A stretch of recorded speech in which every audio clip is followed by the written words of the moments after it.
The screaming got a lot of attention early on when the Beatles came, and we all saw that footage on TV, on the news of the screaming girls.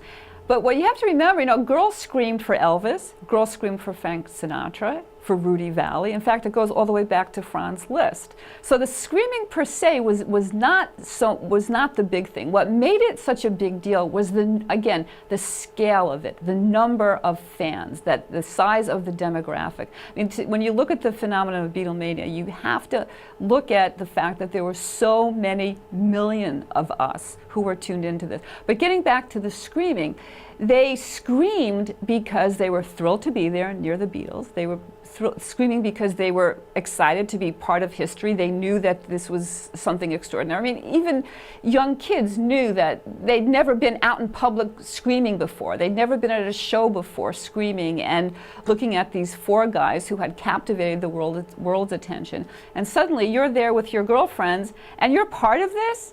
How you can't contain your excitement.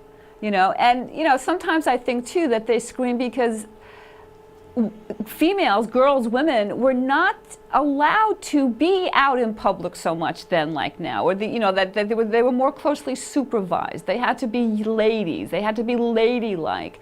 And so if you're with your friends at a Beatles show, you may or may not be wearing white gloves or whatever, but you don't have to be ladylike anymore. You can scream.